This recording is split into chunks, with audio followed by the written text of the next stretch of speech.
Good morning, kids. This is ELA Crunch number 1. I will be reading two passages, one entitled Predicting the Future. The other one is Could the Futuristic Traveling Tube Become a Reality? In this one, I will read both passages and then read the questions. It probably will be a little hard to use your listen back. However, maybe if you see important details or if we read the questions first, then you can highlight the answers in your passages. So again, if you'd like to fast forward and listen to questions first so that you can be paying attention, get out your highlighters or underline anything important that you might hear in the passages, okay? All right, predicting the future. Gary Golden sits in a small cafe in Brooklyn, New York. In front of him, sheets of paper with diagrams litter the table. He rapidly sketches trains, cars, and highways as he explains his ideas. Gary Golden has one passion: transportation. The science of how to move people from place to place fascinates him. He spends his days studying the relationships between cars, subways, and trains, but he's most excited about imagining the way these relationships will change in the next 20 years. Golden is a futurist. Futurists are scientists who analyze the way the world is today and use that information to make predictions about what the world will be like in the future. In this way, they are the opposite of historians who try to better understand the present through studying the past. Futurists hope that by making scientific predictions about the future, we can make better decisions today. Some futurists study the environment. Some study human society. Golden focuses on the study of transportation. He earned his graduate degree in future studies from the University of Houston. Living in Houston for those 2 years changed the way he viewed transportation in the United States. Many public transportation advocates dislike Houston. They argue the city is too sprawling. It can take more than 3 hours to drive from one side of the city to the other during rush hour, and that there aren't enough buses and subways. However, Houston was a source of inspiration for Golden. Houston is a really interesting place, and their transportation is a fascinating story. It's worth watching. When you think about it, what is the U.S. like? It's more like Houston. So you need to understand how Houston approaches things to understand the country as a whole. New York City is the exception, said Golden in an interview with the New York Times.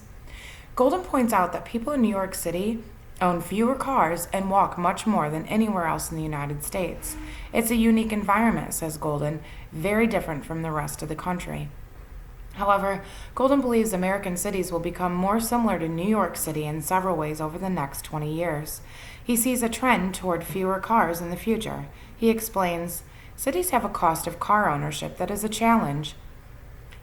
All these vehicles cost the city in services and having to repair roads and all of the other things. Cars also take up a lot of space. Houston, for example, has 30 parking spaces for every resident. That's 64.8 million parking spaces in only one city. Golden points out that having so many parking spaces is inefficient. Much of the time, the parking spaces sit empty. At high use times, for example, Saturday afternoon when everyone is running errands, every parking space at a shopping center is full. But at 3 a.m. on a Monday, no one is at the shopping center. What is the solution? I think cities are going to start to legislate cars in very new ways, says Golden. He explains that cities will make new laws to limit the number of cars people can have within city limits. Instead, people will use taxis, subways, and buses. New technology, like smartphones, can make these forms of transportation even better. Buses have the same problem of inefficiency as parking spaces, explains Golden. Sometimes they are full, and sometimes they are empty. But imagine if everyone had a smartphone and used them to signal when they wanted to ride the bus. Buses could change their route depending on who wanted to ride. How soon could these changes come? Golden admits that it will take several years. Cities can be slow to change. Also, new systems of transportation can be expensive. But it's coming, he says. The trend of the empowered city will be here soon. The other trend that excites Golden is electric cars. We need to reduce the amount of fuel we consume, says Golden. Everyone agrees on this. The question is how to do it. Golden especially believes in the future of electric cars that have sensors to understand the world around them. If we have cars that can communicate with one another, they can adjust speeds to eliminate traffic jams, he says. Rush hour in Houston would suddenly be much less painful. One challenge related to the production of electric cars is that it is hard to cheaply produce batteries that are strong enough for these cars. This is particularly because cars are so heavy, but Golden argues you could also make use of cars out of strong plastic composites. The cars would be much lighter and much cheaper to make. This could revolutionize the highways, he says. When could electric smart cars become the norm? Golden argues as soon as 2030. As a futurist, Golden shares his predictions with other scholars at conferences across the country. He also provides advice to companies that want to know what the future will be like so they can make better strategies. Golden remains optimistic about the future. There are so many exciting developments, he says. In 30 years, we will live in a very different world. Gonna hit pause, gotta put on some chapstick, get a swig of my coffee. You guys can go ahead and quit pause, maybe check out the questions, or keep listening here in just a second to could the futuristic traveling tube become a reality? Could the futuristic traveling tube become a reality? It sounds like something straight out of a science fiction movie or a silly cartoon. A futuristic traveling tube that can quickly shoot people wherever they want to go inside a tiny pod? But this may just be around the corner for people looking for a faster, easier, and cheaper than ever way to travel. Excuse me. South African American inventor and billionaire Elon Musk, who in the past has worked on both private space flight and electric cars, recently announced he's been working on the design of his traveling tube, which could forever change the way we travel the world. In an interview, Musk described the new tube as a fifth kind of transportation. We have planes, trains, automobiles, and boats, he explained. What if there was a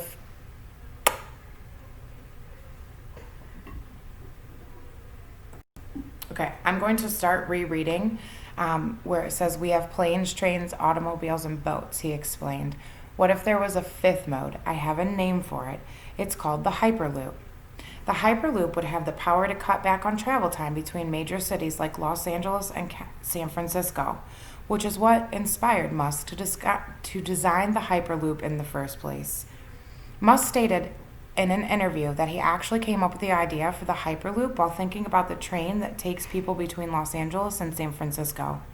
It is known for being one of the slowest in the country.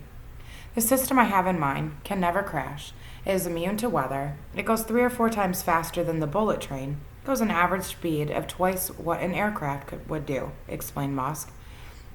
He would go from downtown LA to downtown San Francisco in under 30 minutes, he added. It would cost you much less than an air ticket and less than any other mode of transport.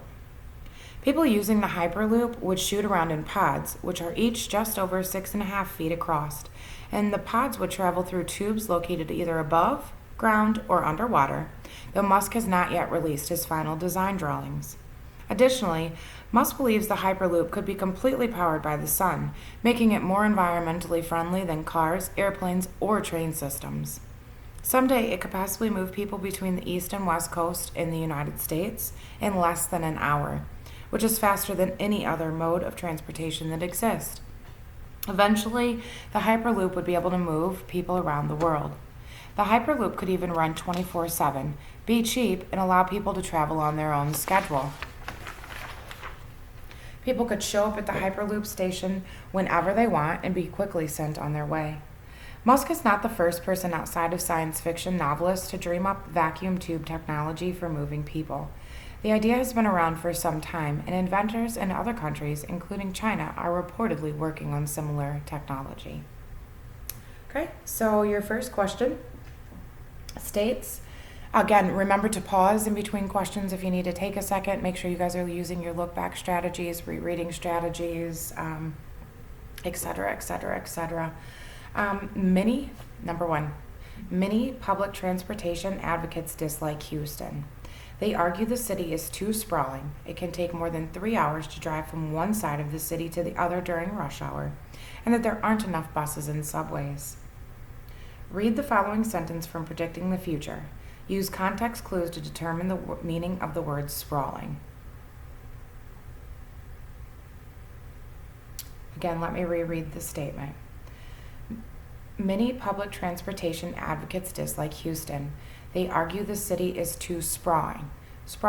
It can take more than 3 hours to drive from one side of the city to the other during rush hour, and there aren't enough buses and subways. Again, you're going to use the context clues to determine the meaning of the word sprawling. It means the first option is growing, shrinking, very small, or spread out. Again, A, growing, B, shrinking, C, very small, or D, spread out. And again, they don't say A, B, C, or D. I just wanted to separate those for you. Go ahead and hit pause, answer that question, and come back for the next one. Use the article, could the futuristic traveling tube become a reality, to answer this question. Identify what the Hyperloop is. A, Hyperloop is a futuristic form of transportation that moves people at high speeds. B, Hyperloop is current form of transportation that moves people at high speeds. C, Hyperloop is a pneumatic tube that connects Los Angeles and San Francisco. Or D, Hyperloop is a vacuum tube that connects New York City and San Francisco. Again, hit pause, go back, find the answer. Number 3, select all of the changes Golden expects to see in public transportation, using the article predicting the future to answer this question. Again, use your look-back strategies. A, cities will limit the number of cars within city limits, increasing reliance on public transportation. B, buses may start relying on smartphone technology, making them more accessible and adaptable. C, public transportation will make traveling more expensive for most travelers. D, public transportation will make city upkeep for things like roads less expensive. Or E, ride-sharing services like Uber and Lyft will completely erase the need for public transportation. Number 4, select 2 true statements about vacuum tube technology for moving people. Use the article, could the futuristic traveling tube become a reality, to answer this question. Again, two true statements about vacuum tube technology. And then try to say that question really fast 3 times. A, the idea for vacuum tube transportation technology was invented by Elon Musk. B, vacuum tube transportation technology would be fast but very expensive. C, Hyperloop would use pods to move people either above ground or through water. Or D, Hyperloop could be solar powered, making it more environmentally friendly. Select 2 true statements about vacuum tube technology for moving people. Number 5, this is going to be your first DWB. You need to use both articles, could the futuristic traveling tube become a reality, and predicting the future, to answer the following question. You're going to compare and contrast the Hyperloop with the changes in transportation that Golden expects. Give 1 example of how they are similar and 1 example of how they are different.